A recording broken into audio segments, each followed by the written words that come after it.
many people know Albee, but, not everybody sort of agrees on his influence. Right. It was significant, right? Most people know him for his play Who's Afraid of Virginia Woolf, which when it was first produced and then later the movie was considered extremely scandalous, just because he really leans into the idea of people who are sort of well off behaving very badly with each other, right? And pulling the gloves off and just saying horrible things. Which is quite realistic. It is realistic, but people aren't seeing it for their face. That's right. People hadn't seen, one of the shows we're doing, Zoo Story, was actually his first play, which is kind of amazing considering the impact that it had and how well structured it is. It's a beautifully structured piece. I mean, he had messed around with a bunch of other writing, and he had done a lot of different things. There's a great autobiography by Mel Gussow, which is very interesting. If people are interested in Albee, a great place to start. But anyway, I like Albee because of obviously the impact. It's important to theater history, but there's something that is refreshing about his sort of no holds barred. He doesn't pull punches, and he just kind of goes for it. That's innately theatrical. Mm-hmm. I don't know. What about you? Why don't you? Yeah, for me, he was like, if I would have read Mammoth before reading Albee, I don't think I would have appreciated Mammoth. Yeah. You know what I mean? Yes. That Albee was sort of there's something, even though it's no holds barred, there's something still genteel. Yes. In his writing, that's sort of, if you're going to make me take this medicine, put some sugar with it. Yep. Whereas Mammoth's just like taking medicine. That's really, yes. Right. Yeah. So, but they're also generally writing about two different classes of people. Oh, absolutely. Economic stress. Yeah. Right? Yes. But they are both economic in the way they write. Correct. The words matter. That's to the point where, you and I, acting in the two roles in Zoo Story, have been fascinated by those lines that, frankly, more latter day playwrights, when they write the ums, the ahs, the whatever, you're kind of like, I understand you're wanting me to throw that off and get to the next important word. But with Albee, the rhythm is important. It's very, all those uhs and ahs and everything are very important. And then, of course, there's The American Dream, which you are directing, which is a very different face of Albee. It is still in your face, but there's a layer of farce, a layer of unreality. Right. So that, and it's very sugary. Like, he's like, here's a whole bunch of sugar, and then I'm like, hit you with something. Yes. Talk about American Dream a little bit. Sure. I mean, I had never read the play until you contacted me and you said, we're thinking about doing, sort of double bill with these two one acts, Zoo Story and American Dream, both written about the same time, within a couple of years of each other. American Dream's also a one act, but it's what I read it the first time, and I was like, okay, he's after something. And I have to say that the first time I read it, I got it, but I didn't lock into it until probably the second or third reading, when it was clear to me that he was writing about a number of different things.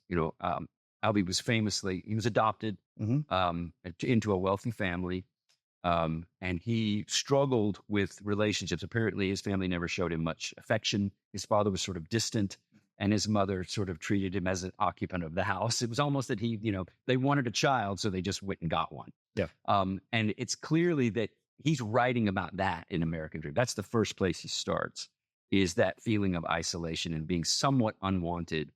It's sort of like an appliance around the house, right? Or a chandelier over the piano. Right? But part of the middle America, this is what you're supposed to do, and you're just a cog in this machine. That's right. And then he expands on that to sort of attack, or I don't want to say trash, but I mean, to some degree, he is trashing it. The general sort of idea about what gender roles are and society was back in the 50s, and that very sort of accepted father knows best and mother does this. He attacks all those ideas as well, because he felt like such an outsider. I mean, he knew he was adopted. I believe, if I'm correct about this, his parents, he never remembered a time when his parents sat him down and told him he was adopted. Oh, like he knew always from the time he was tiny. And you can only imagine what that would do to your psyche. And, it's interesting too that in American Dream, of course, he makes fun of the idea that he wasn't what they wanted. he wasn't the version that they wanted, and that somewhere out there was a better version. If they had just kept shopping, they might have been able to find it, right? And that goes to Albee also famously was working his stuff out, right? And almost everything he wrote, which is also, I mean, I guess Tennessee Williams was probably like with Glass Menagerie, and that was, late 30s, early 40s.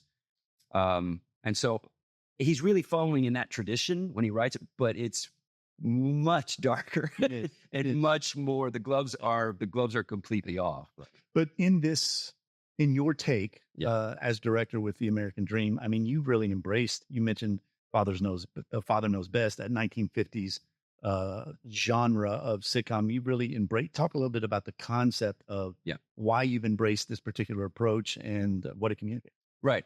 So the play itself is funny, and Albee said it was a comedy, right? So, and it is absurdist, and it struck me when I was reading it that some of the lines really felt like, especially the way the characters were talking and, the sort of satirical element he was making fun of, it's really sort of captured in the Leave It to Beaver, Father Knows Best, those early black and white sitcoms in America that were really sort of entrenching those American values, right, that we all sort of believed. And he was sort of attacking that through humor. And it just struck me, wouldn't it be cool if we can sort of approach it like a sitcom, right? And at least for the first part of the play, it would be somewhat indistinguishable from a sitcom with everybody playing large sort of archetypal characters. And then at a certain point, things start to go south and the sitcom kind of starts to fall apart. And then sort of we use some theatrical elements that I hope will be surprising for the audience. So. Yeah.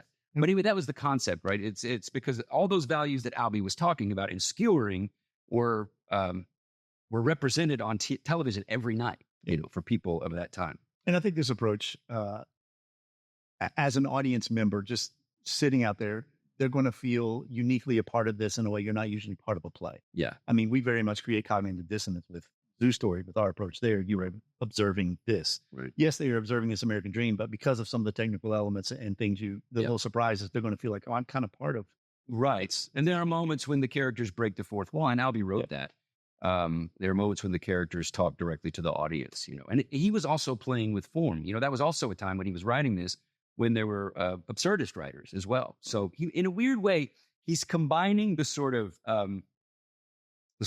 psychological, personal writing of writers like Tennessee Williams with the absurdism of somebody like Samuel Beckett. Right, exactly. And it's this really interesting combination that I don't know that exists elsewhere in American theater. It feels like Beckett with an emotional punch. Right. Right. Personal. Right. Very personal. Yeah. Very, it's not just intellectual. Yeah. Yeah. Now, Zoo Story, which you and I are co-directing and acting the two roles, and maybe we should talk about that first. Let's talk about that first. Yeah. How the hell do we do that? How does it work for us to co-direct each other? And how have you been able to put up with me? No, I would ask you the same question. But I think most people don't know that we've known each other for a very long time. We worked together in Nashville for a very long time. We shared office space in Nashville. Your theater company was across the hall from my theater company in the shared office space there. So even though we haven't been on stage together that many times, we have done that, but we were always there for each other, sort of bouncing ideas off each other and discussing, the mission of your company was different than the mission of my company. But we didn't feel like we were in competition. Right. We felt like we could share resources, share people, share space, right? Say that again. We found synergy. Found synergy, right? Because our missions were different. Exactly. Our missions were different, right? But as we discussed at the time, and I firmly believe a rising tide lifts all boats. Absolutely. And if you are working together as a community and you're all creating good, compelling theater, that means a bigger audience for everyone. Yeah. Right? Regardless of what they're going to see or what type of theater they're going to see, it raises the bar. People start talking about it. And then lo and behold, if you do that for, 5 or 6 years, people start thinking of Jacksonville as a theater town. Right. There's some good theater here. Yeah. Right. So I think that's. And you might be able to get paid to work here and create stuff. This is possible. This is possible. It can happen. Yeah. So that experience with us, which we were doing, we had very small theater companies that grew as we went, and we decided to make that jump and make them professional companies. And it was, for us, it was a way not just of I hesitate to use the word raise the bar, but the aesthetically and sort of professionally, there's a different approach. I love community theater. I love it. I love going to see it sometimes. I love being, there's a sort of semi-professional outfit that produces two of my original plays in Adams every year, right? Because that's what feeds the industry, right? Yes. Those experiences that people have, and they're doing it because they love it. They love it. The word amateur has a bad rap. It does. But you know what it means? You need people to cut their teeth. That's right. What does it mean? It means love. Amat means the love of, right? Beautiful. So you do it because you love it, right? Not because you're getting paid. So I think that feeding ground is incredibly important for the health of the industry. And I love seeing all that stuff. But that said, there's just a slightly different approach when you are doing something to make a living. And that's one of the reasons that we wanted to, both go professional and both be equity theaters with our small companies in Nashville, because we wanted to, the idea is I'm going to pay you as an artist. So you have the time when you're not here to sit at home and work on your craft. Exactly. Right. And you don't necessarily have to have a big. And also, I have to say, being in Florida, where there's an interesting civic and political dynamic these days. Yeah. And, we're sitting here just a few days after our governor vetoed all of the arts grants for the whole state. Yeah. I am a firm believer that the culture of free, if that's the only culture you have, culture of free, that cannot sustain the freedom of culture. Right. That you have to invest resources, real money into artists to let them go do exactly what you're saying, to create stuff that elevates the culture and that is free from the minutia of the polity and the spirit of the moment, the mindset of the moment. That artists have to do that. How do they do that? You invest in them, give them time. Well, and I don't mean to sound too alarmist, but when people begin to take absolute control over government and anywhere throughout history, two things happen. The first thing is they shut down the press. And the second thing that happens is they censor the artists. In that order. Right. So anytime that there is a repression of artistic expression, it makes me nervous, right? Because we're starting to reel backwards from a free and open society. Anyway, we were talking about working together. All right. So working story. Working together. So we trusted each other sort of as friends and as artists. And we have a bit of a shorthand that we can. We do, because we worked together and we shared so much time together. So I would not advise two actors working on a two-person play to also direct it unless it sounds like a bad idea. Well, unless they have a shared aesthetic, and they already know that, and they also have done a lot of directing, which you and I both have done.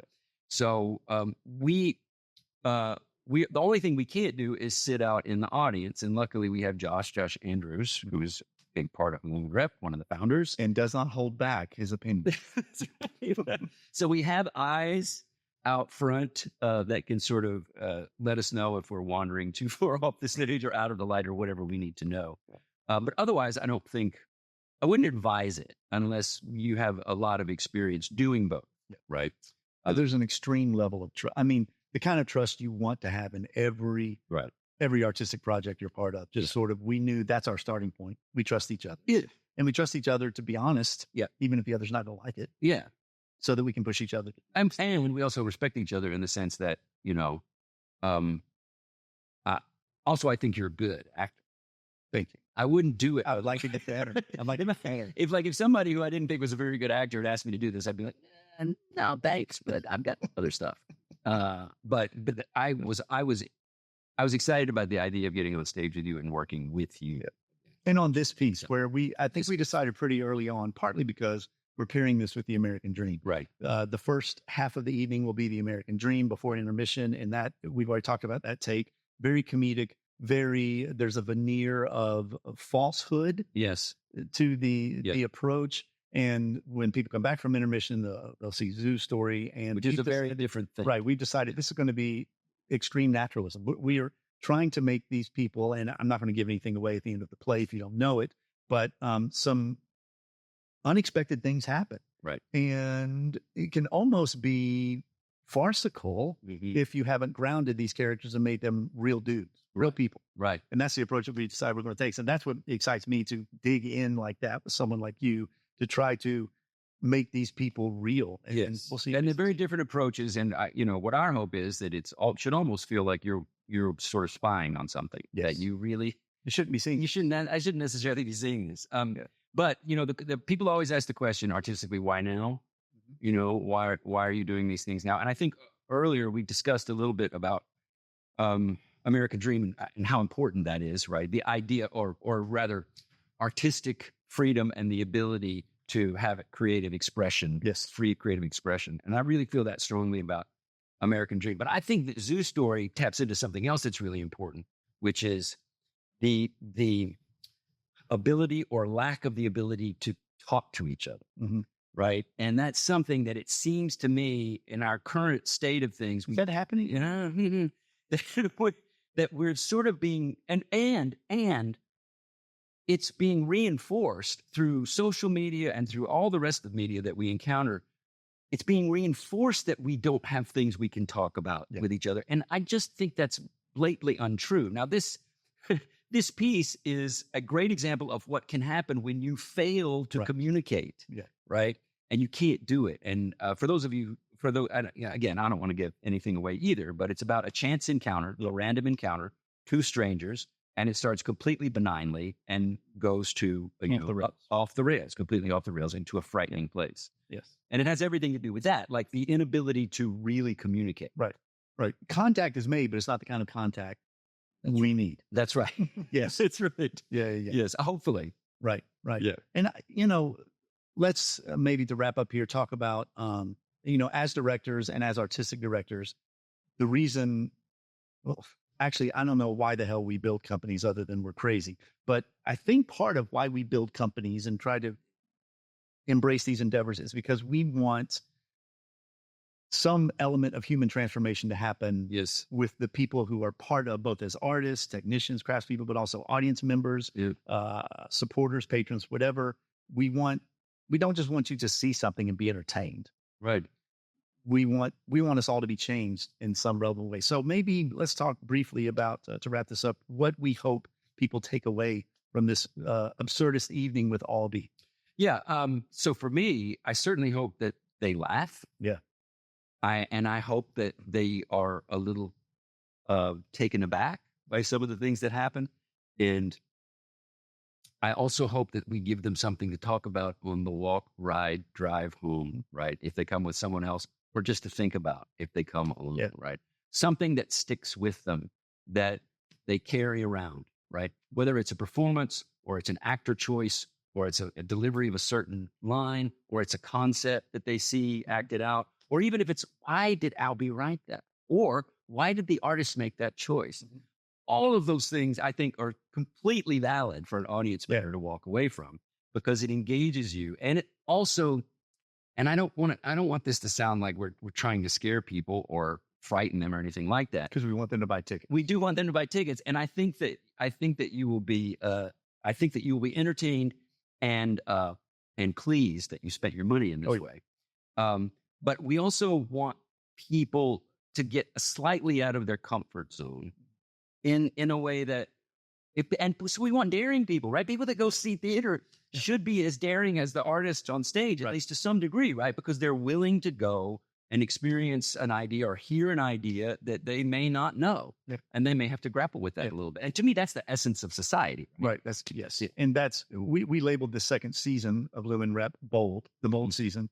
And yes, there's bold choices being made. We're doing bold things like bringing in business artists with someone with your credentials, et cetera, et cetera. We're doing bold pieces, but part of that is we are hoping bold people experience what we're doing and then do something with that. Yes. Wake up the next morning and decide to make a phone call. Yes. To someone maybe that they hadn't before.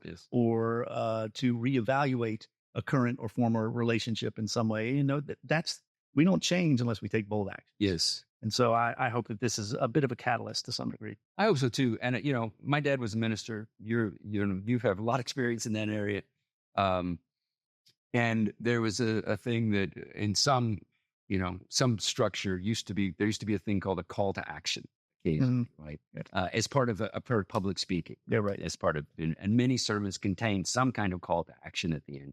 And while we're not explicit with that in theater, we don't say there isn't an explicit call to action. I hope that people who experience work like this feel a sense of a call to action and want to address something within themselves or with the people. Yeah. Well, just leaving this night and realizing, oh, I have to work out the catharsis myself. Yes. That's what Albee intended. Yes. That's part of the work. That's right. That's right. Good. Well, man, this has been fun. See you opening night. I'm kidding. We got some work to do. We have to go rehearse. Yeah, we need to. This is going to be good. I hope folks come out. Thanks, David. Yep. Thank you. Lumen Repertory Theater's third show of the season is Slow Burn. Edward Albee's one acts, The American Dream and The Zoo Story. Get your tickets and come see us July 12th through 27th at historic San Marco Church. You can find out all the information and get your tickets at lumenrep.org.